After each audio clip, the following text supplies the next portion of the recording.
Hi, my name is Sir Romel. I know I can have so much things better than I have today. So, let's go! Yes, let's apply sunscreen to our face. This is Hickory sunscreen. Nasa yellow basket po yan sa aking showcase. Maganda po siya sa mukha actually. Para kang naka-foundation, diba? So, gamitin nyo yun. Bumili na kayo ha, sa showcase ko. And we're here at Starbucks Vermosa with the one and only Ma'am Rachel Guerrero. Very short lang yung mga... Hi Ma'am Rachel, thank you po so much. Ano lang? Sa pa-anniversary for my FWD insurance. Thank you po, thank you so much Ma'am. Thank you Ma'am, thank you po. May vlog po kami ni Ma'am Rachel about FWD insurance. Antayin nyo lang po, i-upload yan soon sa channel po ni Ma'am Rachel and also on my channel. And yes, Shigetsu again, nandito siya sa Vermosa, di ba? Napaka-aesthetic ni Shigetsu, napaka-perfect pang forma in all different formas, di ba? Napakabilis ng transition dito tayo ngayon sa Jesus Nazareno Parish with Kuya Jeric dahil tayo ang mag-judge ng kanilang culminating activity, sa kanilang parish.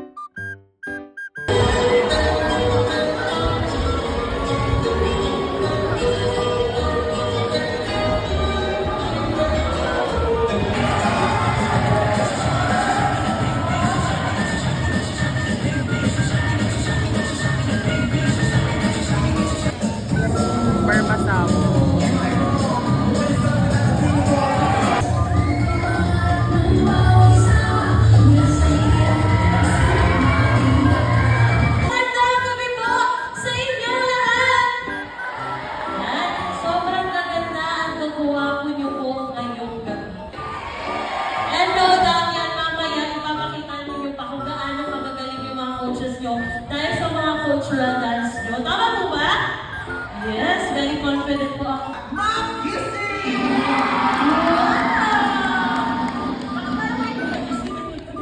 Okay. So introduce our first judge. He is serving for 9 years at Ministry sa Kabataan and Marriage Choir, a current coordinator of Ministry sa Kabataan, and carrying our founder of the Mental Health Parish, a graduate of Bachelor of Secondary Education, major in English at Cavite State University Silang Campus, and a current teacher at Jesus Son of Mary Academy.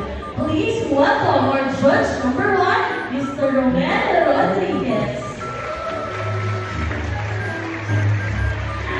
Welcome po, Mr. Romel. Give one minute for us to gigalaw na. Ay, dama. Okay, our judge events and affairs.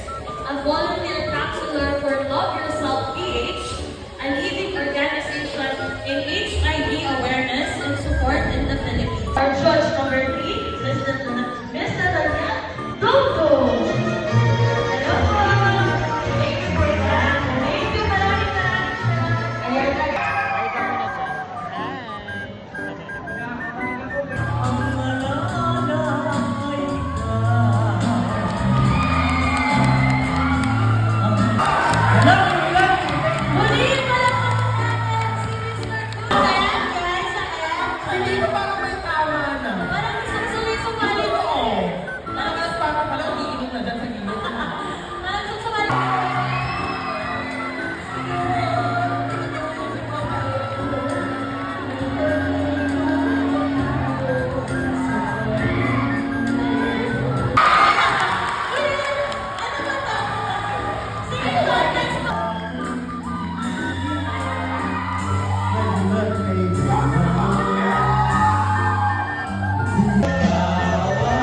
ibang perks talaga o may maraming perks talaga ang pagiging judges. Una na dyan yung maraming pagkain, tapos pika-pika, diba? Tapos may certificate ka pa, tapos may babaunin ka pa pauwi kasi may token of appreciation, diba?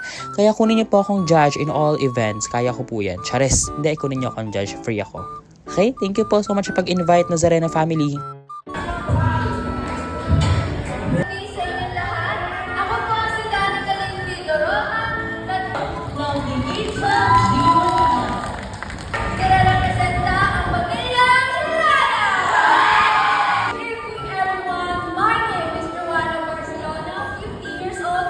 Question is question number 3. At ang magtatanong sa iyo ay ang ating judge number 1, Mr. Romel Rodriguez. Good evening. Magandang gabi. Your question is question number 3, right? Kung ikaw ay magiging simbolo ng kulturang Pilipino, anong aspeto nito ang nais mong katawanin at bakit? Ulitin ko ang tanong. Kung ikaw ay magiging simbolo ng kulturang Pilipino, anong aspeto nito ang nais mong katawanin at bakit? Konti na lang yung kaba. So last 2 na lang. Unang ka na. Sige, basta mo. Sige. And your question is question number 1 that will be given by our judge number 1, Mr. Romel Rodriguez. Magandang gabi po muli. Dalisay, mula sa Dalisay ito ang iyong katanungan. Bilang isang modernong Pilipino, paano mo maipapakita ang pagmamahal mo sa kulturang Pilipino sa kabila ng makabagong panahon?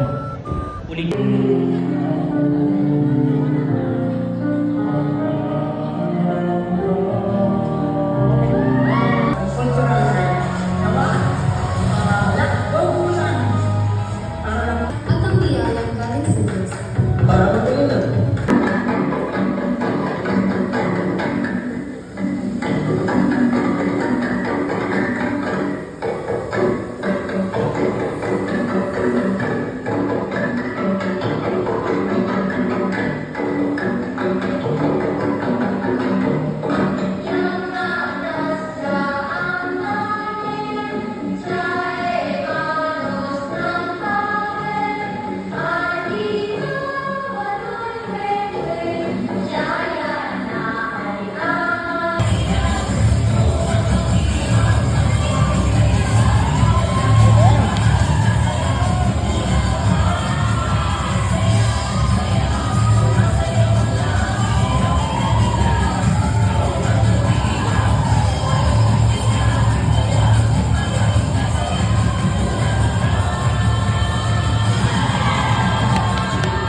pong Nazareno na siyang magkakabay sa Nazareno ay napakagaling!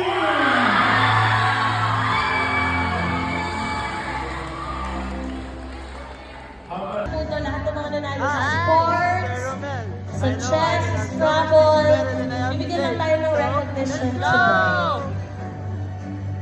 So, ibibigay po ito sa ating, tama ba?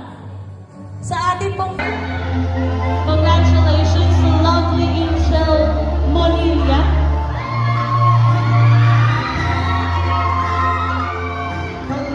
Congratulations. Sir Peter, thank you po. Kaway ka, sir, ha? Thank you. Stay safe. Thank you. Thank you so much. And that's it. Bye-bye.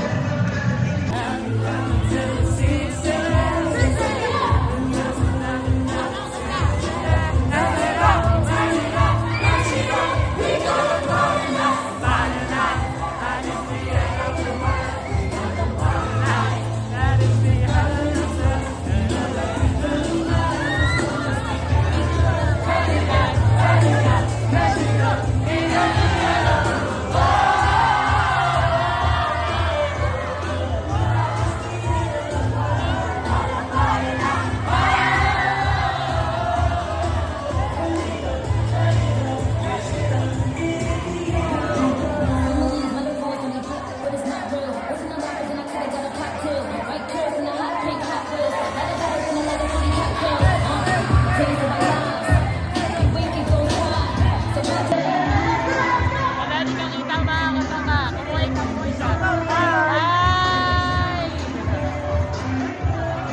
And yes, that's the end of our vlog. Maraming salamat, Jesus Nazareno family, for inviting me here as your judge for this day. Diba, ang enjoy ng video. Kaya naman, bye-bye!